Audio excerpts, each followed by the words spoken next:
because we're live. Okay. Oh, we got our hug on the recording. Hi, everyone. It's Lisa and Benji here tonight to do a Facebook Live. I am just going to also get on this on my phone because I have been unable to see the Facebook comments the last couple times, so I'm going to that way we can see the comments as we go along. So hello, do you want to show off the project while I get this set up? Okay, so this is a pen or pencil holder that we made using a can. Yep. Heat and bond liquid vinyl for the outside to make it like waterproof and stain resistant. And here's the fabric fuse, which we use to glue this onto the can. Mm-hmm. And then we use the new Heat and Bond sparkle pastes available in the Thermal Web store. Mm-hmm. They're pretty cool. They are very cool. Ooh, okay, it's showing up. Great. There we go. Okay, we've got... No. We have... Okay, yeah. We can see the comments now, so that is great. Yeah, so this is we can't see the comments on this. I know, because they're not. It doesn't work on the computer. That's why we have the phone. Facebook Live? Let's not talk about that now. Okay, so like Benji said, this is the project that we're doing tonight. It is a great teacher gift. What teacher couldn't use a place to hold more pens, pencils, scissors, all of the fun supplies that they keep on their desk. And with the end of the year approaching, it's always a tricky time. Okay, on their desk. Sorry, I didn't know how to volume. It's always a tricky time to think of something for a teacher gift. And I have a lot of teacher friends who all say that heartfelt notes are the best gift. And we usually do notes. Someone in my class gave one that says, according to my calculations, you're the best teacher ever. Nice. It's kind of funny. We also usually do cookies. But who knows, maybe this year we're going to be doing pencil holders as well. So we're just going to show you the supplies that we're using. Like Benji said, we're doing this with, this is an empty, actually an empty bean can from some chili we had the other night. Hang on one sec. And you can see this one is a little bigger. I did this one with a 28-ounce can of tomato puree. So it's just all about whatever size you want it to be, or whatever size can you have, or whatever food you feel like eating. And then, so let's talk about the supplies in the order that we're using them, okay? Oh, yeah, because we have...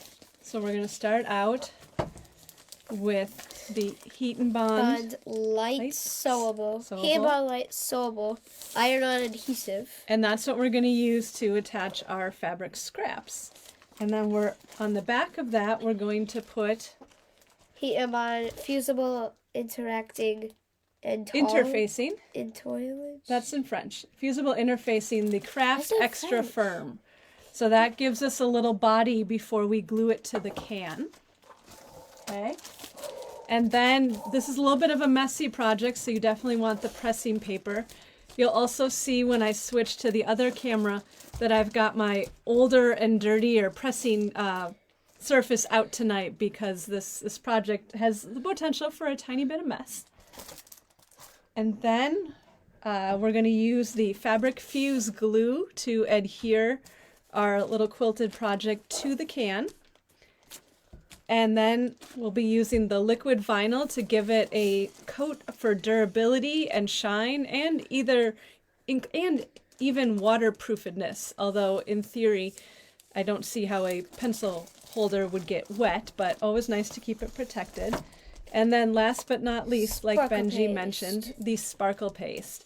And I just happen to have sparkle paste in 3 colors that go with my Find Your Way fabric line, because of course that's what we're going to be using tonight. You've seen this at a number of my Facebook Lives. It's my current fabric of choice for all projects. So Go get your sparkle paste now. Over 26 colors. Over 20 colors, I think. Yeah. No, there's more. Okay. Because they have a blue and a teal. Over 20 or over. Wait. Oh. There's over 20 colors available in the Thermal Web store now. How about there's a whole rainbow of colors? Let's go with that. But those are the ones like 50 something. that I've chosen. I think there was like 50 something. Oh. Anyways, yeah. As you start finding, maybe Dawn can let us know in the comments how many colors there actually. Make sure to leave a comment, by the way, because it will enter you in a $25. Make sure to leave a comment. Oops. $25, $20. It is a gift card. Yeah, but. It doesn't matter how much it is. Yeah, it will get you entered in a drawing for a gift card for Thermal Web to use on some of the products that we're making tonight. Okay, could you do me a favor and give me this and plug in the iron real quick so that we can use the iron? Okay. I had it set aside because we had just a couple too many things on the surface of my table tonight, and then we're going to switch over to our overhead camera, so you can see. Like I said, I've got my dirty pressing surface here, just in case while we're recording we make a little bit of a mess. The first thing you want to do is measure the can that you're using. We need to see the comments. Hang on. Nope. Leave it alone. Okay, you want to measure the can that you're using to see the diameter.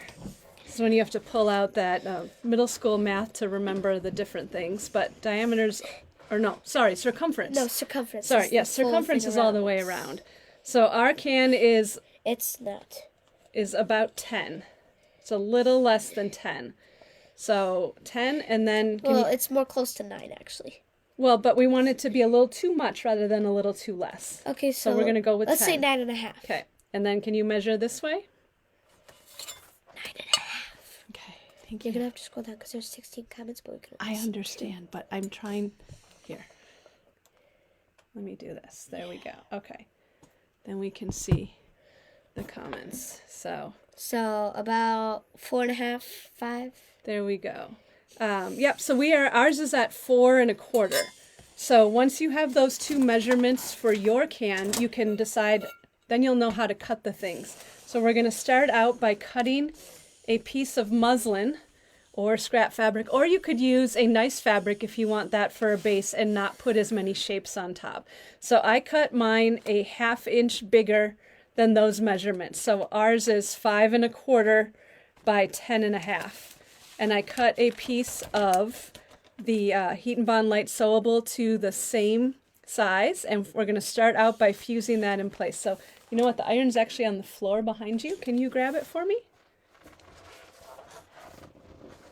Never mind. No, that's not how it works. Okay. We got to be careful. Okay. Would you like to do the ironing honors, Benji? Sure. Okay, so... Yes. Okay, yes. Okay. So first thing we're going to do is press that in place. Okay, 14. So there's 14, and there's sparkle paste. More than 125 colors of decoration foil. Deco foil, yes, which is a different product. Probably. Which I used on a t-shirt and a pillow once. Okay. Nope. Okay. So, now that we have this fused down, now we're going to peel off the paper, and that gives us our canvas that we're going to work on with our design. So I've got this laid out, and you will laugh at this, I have this scrap bag of my Find Your Way little tiny scraps. Some of them are a little bigger, some of them are smaller, but with this being my first fabric line, I'm just not ready to throw out even the little tiny pieces. So I've been saving them in this scrap bag. And actually the inspiration for this project came from an Instagram account called Flourishing Palms. And she made a zip pouch using little scraps like this. And I thought, well, that's how I can use up my Find Your Way fabric. And I am going to make a zip pouch at some point, but for tonight we're going to do this this pen holder project. So Benji, can you take the scraps and put them out in a design. And I will look. So you can see the one that we did in advance. I went from darks at the bottom to lighter teals to oranges up to the golds.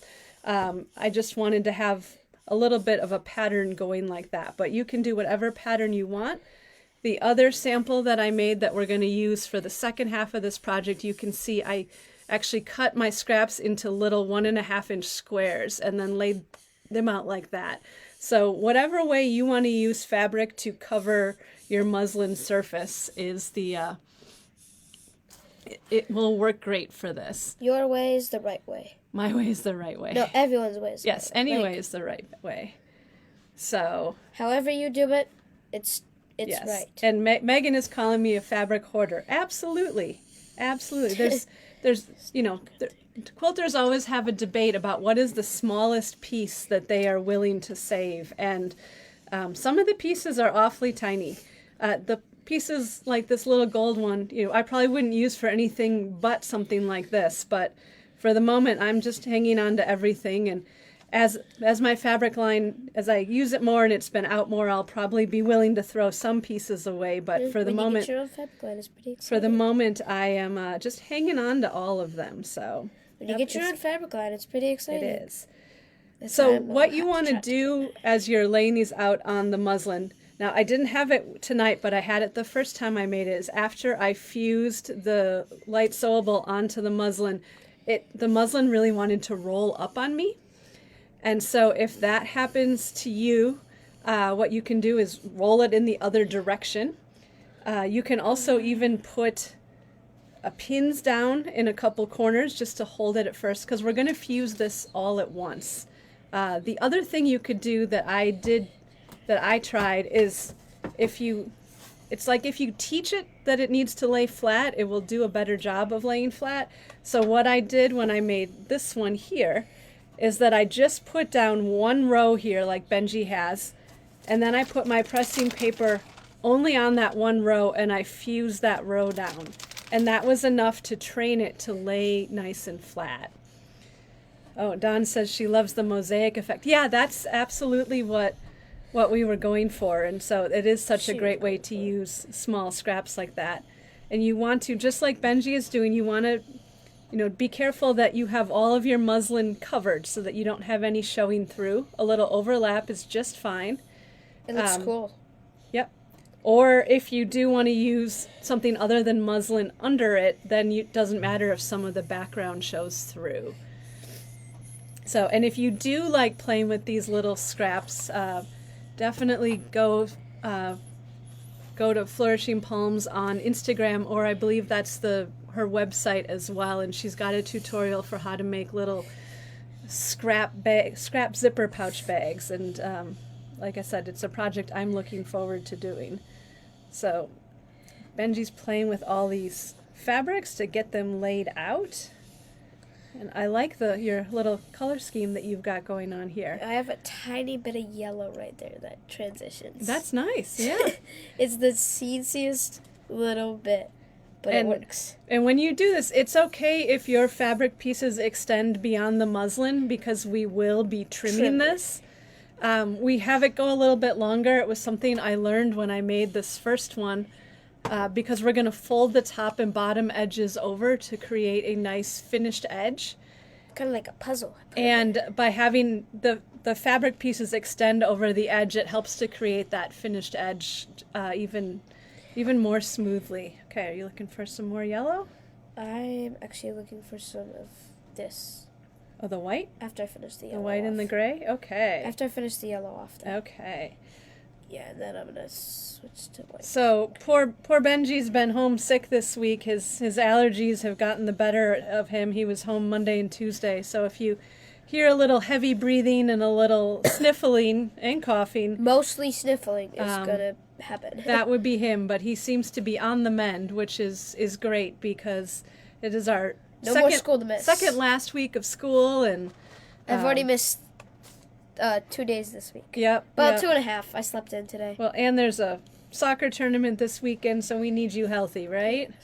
But I'm just glad you are healthy enough to do this tonight too, because I think I think our audience misses you when I do it without you. That's nice. So, okay. Fabulous. Okay. That looks great. Okay, so now what we're going to do is put the pressing paper on top. And this is another time where... Hold on, I want to see if that piece is... I think it laid flat, yeah. You need to resist the urge to move the iron. You just want to hold it. Can you hold it down like this? Yep, I'll hold this. Yep, go ahead. You want to hold it and do it, turn it this way. I usually, okay, or that way. I usually do it for about 7 seconds per section. And just get everything nice and fused down. Benji's doing a little less than 7 seconds, but we'll go back and give it a second course. That's always what I do. We will stitch down the pieces as well. You can decide how much stitching to do, but the fused base is a great way to get everything secure, and then the stitching on top is just a little safety net. Okay. Oh, that sucks. You've been 6 cents the Chicago trade show. Yeah, well, a lot of people that were at the show. Oops, we got a little piece down here.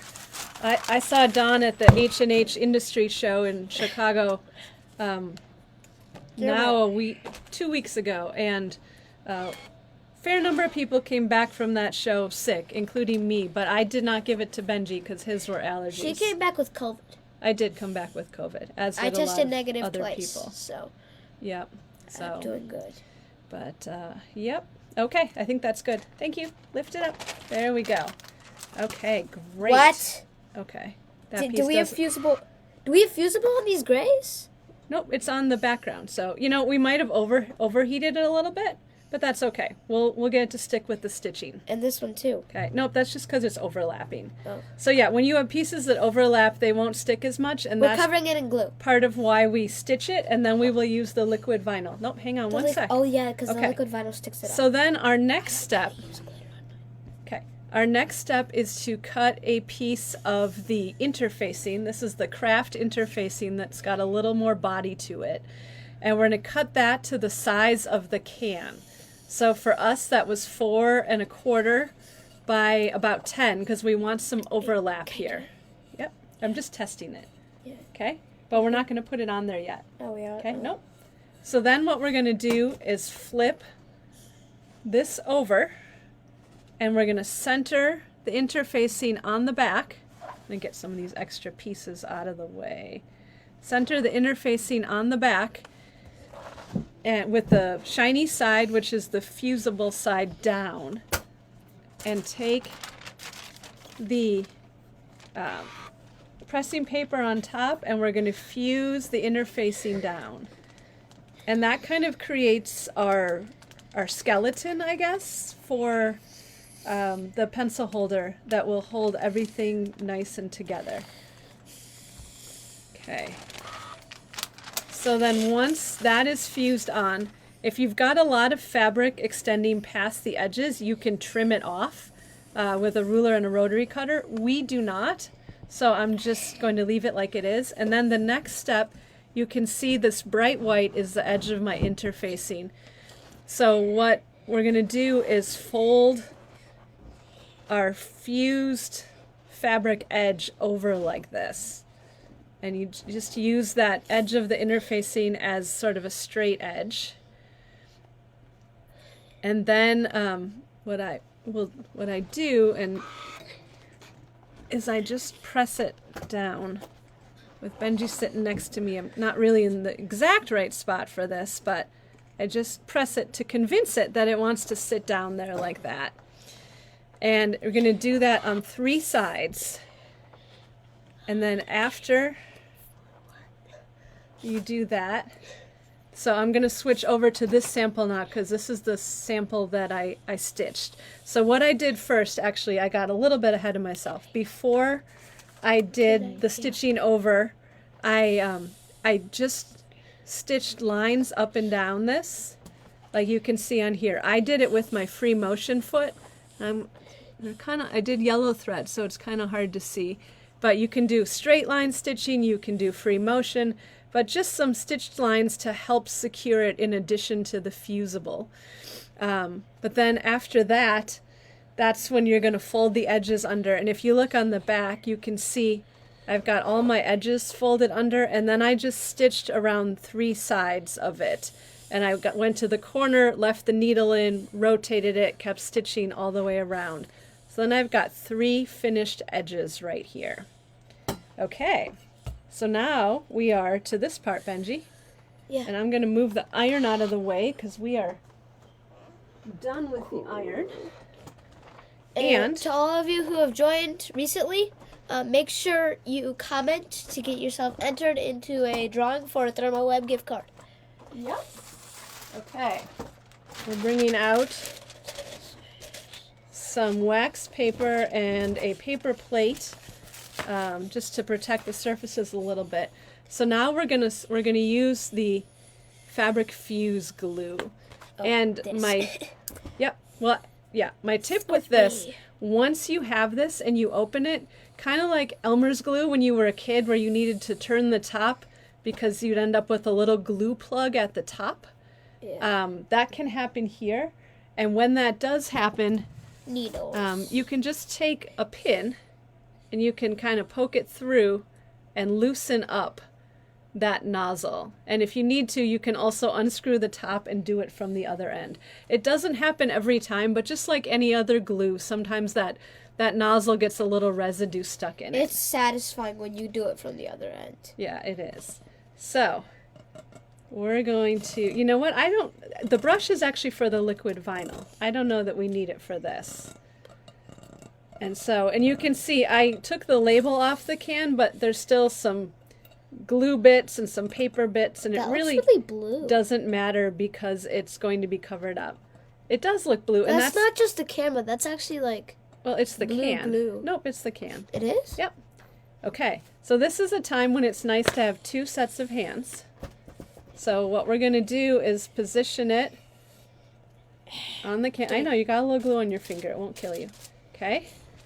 Okay, we're going to position it like that. And here we've got the overlap with that stitched edge along the top. It's not quite, okay, so it's not quite straight. Okay, well, I may not have sewn it exactly straight, but what we need to do is put a little glue under that edge. I can't, there we go. Okay, so put that down, nice. And then, here we go. Does this dry clear? It does dry clear. So then our new best friend are rubber bands. Yeah. So we're going to put one at the top. Unless you want to hold this for a few hours, rubber bands.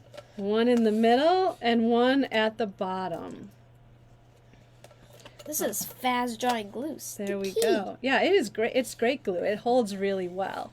So what you want to do is leave your can like this until the glue dries. And then once the glue dries, you can take off the rubber bands. And then it is time for both the sparkle paste and then the liquid vinyl.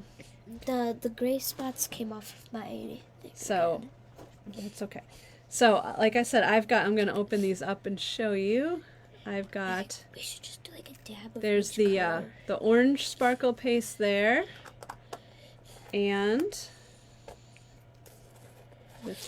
the turquoise, this is such a pretty turquoise, and then the gold. And like I said, I may have chosen these colors specifically because they would match my fabric. And so we're gonna paint a little on with the rubber bands on, just because we're not ready to take the rubber bands off yet, but I want to show you the sparkle paste.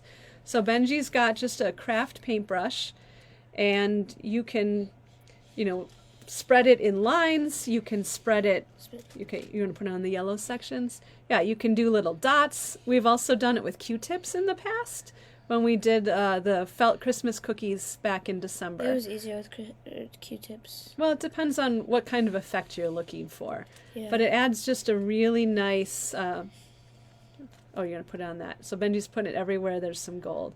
It really just adds a nice little accent to the fabric.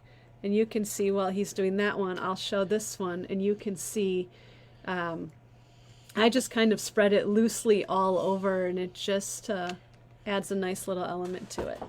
Okay. That was really cold. Whoops. Okay, fantastic. Do you want me to hold it while you do some? Well, no, because I think we're going to talk about the liquid vinyl now. Okay, well, I'll keep doing it while you talk about. You're going to put more on? Okay. Can you open the blue and orange? I'll open the orange. Let's just take a different paint. Okay, you have a different paintbrush. Okay. Oh, come on, there we go. Okay. Please. But can you do it so that people can see you on the camera? I want to use the blue. There's a lot of blue spots. I know. Ideas. Okay, but do it out here so people can see you. So while Benji's adding that on, we're going to talk a little bit about the liquid vinyl. I apply this with one of these sponge brushes because we have a lot of these around the house. And you can wash it out when you're done and use it again. I use this on my sample and you can see the brush is still nice and soft. And did you close the gold one? I did. Because we're just giving people a taste of what it's like. Yeah, but I'm going to still do it. So open up the liquid vinyl. You can kind of see the consistency. Dawn described this for me as it's kind of like pudding. And it kind of is like pudding. But it's if you use one layer, idea. It gives it a tiny bit of shine and gives it a little like water resistant feature to it. So like say if you were at it on placemats, you could wipe it off. If you get up to 3 layers, it gets much more like waterproof, which is fantastic for being able to wash it off or that type of thing. But it also will help to hold down the edges of the fabric, and it will give it a really nice shine. And the more layers you put on it, the shinier it will get too. Mama, this may just look like a blob here, but when we take the rubber band off, it's going to look like a perfect line. Yep, so Benji's using the rubber band. Oops, sorry. Almost like a stencil. So when we take the rubber band off, we will have striped lines. That's a cool way to do it. I think we're just going to stick with the 2 for tonight, Benji. We're just going to stick with the 2.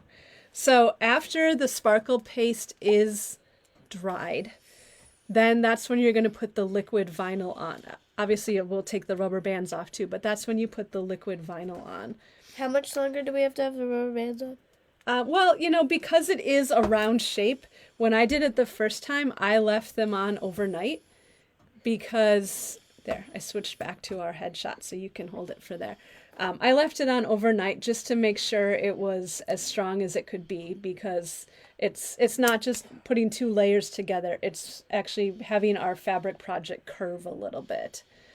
So, fantastic. That is great. So like I said, when the sparkle paste is dry, that's then when you put the liquid vinyl on, and you can put multiple coats on to add a little bit of shine. And you can see with this finished one that I have done, our can is completely covered by the fabric.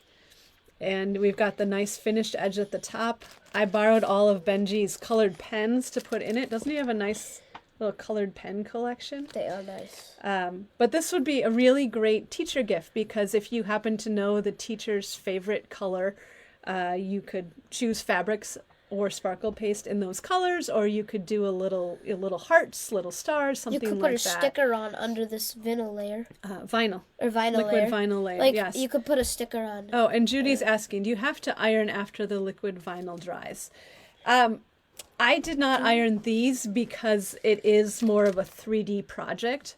It is recommended on the liquid vinyl to do that, especially if you're looking for it to have the waterproof feature to it. But because of what I'm using it for, honestly, I did it more for the shine factor than for the waterproof factor. But you could probably put your iron up against this. I just chose not to. But the directions on the back do talk about ironing when you're done, just to set it. We also won't be washing this, which would be another thing, because it's just going to sit on a table like this. And I think this one is going to sit on my desk. So is that one going to sit on? Not with my pens in it. Not with your pens in it. Yes, I'm going to have to. I use those. I'm going to have to give Ben his pens back, but I use them for the photo shoot for this project. So. Anything else you would like to add? You didn't ask a question tonight. Nah, I'm gonna ask one super quick. Okay. I need one. What? What are you most excited for summer, or unexcited for? Well, I can answer for her. Us not having school anymore. That's what you're most excited about, not having school? Yeah, and Yeah. what she's least excited about, I can answer for. Not having us going to school. She doesn't like us home. Oh, Judy, yes, I see your comment about expecting the vinyl before the gluing. I did the gluing first because the vinyl does make it a little more stiff, and I just felt it would be easier to wrap around the can by doing the gluing first and then the liquid vinyl last. So, Dawn says she's excited for cookouts on the patio. I am excited to go out on the lake by our house and go out on our boat. I have to say, no more school, camping, boating, all of those things, and like swimming. Definitely swimming. I love swimming. Yep, you do love swimming. Hey, walking the pier at Lake Michigan. Ooh, that's fun. That's a big pier. There's a lot of nice piers along Lake Michigan. Yep. We go Last time I went to Lake Michigan, it was really cold. Yeah, well, we can go in the summer too. Yeah. It's still cold in the summer. Do you know what? I forgot at the beginning to talk about what's behind us. Do you want to tell them what's behind us? It may or may not be her next fabric line. And do you remember what it's called? Nature Unfiltered. Oh yeah, it's called Nature Unfiltered. It is called Nature Unfiltered. Little sunshines, leaves, stars, whatever the heck that is. Puddles. Puddles. Puddles. Yes, and I have these up behind me. What's that one? Because it's called Tree Line. I have these up behind me because earlier, this is my second live of the day. Earlier today, I was on the virtual fabric show for Benartex. Was another Zoom where I talked about my new fabric line, and 5 other designers did too. So if you did not see those and want to, the one from yesterday is up on Benartex's website under Virtual Fabric Show, and the one from today, I'm guessing, will be up probably tomorrow. So you can see my little part as well as some of the other lines. So, thank you for all the nice comments. I appreciate that. And I'm getting a hug from Benji. So he had soccer practice before this, got home, showered, ate dinner, and came downstairs to do this. So, all right, what do you think? Are these great teacher gifts? Yeah. Yep. I think so too. Oh, yes. And you know what? We are actually, this might be a new record for us. We have school through May 30th. So we actually are ahead of schedule by having these done already, which is pretty amazing. We're usually like the night before school ends, better figure out the teacher gift. Oh, fantastic. Ooh. We have a winner, Megan Kennan.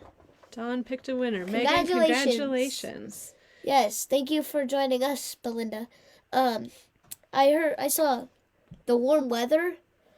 Definitely agree with you. It's nice. Yes. But the only downside to warm weather is the bugs come back, and the bugs do come back. Yes, the mosquitoes. And today it's Benji wants to make sure he's not missing any of the comments. Yeah, so I like the comments. But so the next time we do a live in June, we will be done with school. You'll be on summer break, right? I don't have summer break. So, and Benji told me before this live that he's got an idea for the next project. So I told him after this one was over, we could talk about that. But we'll be excited to bring another project to you next month. So thank you all and have a great night, right? Yeah. Okay. Say goodbye. Okay. Go.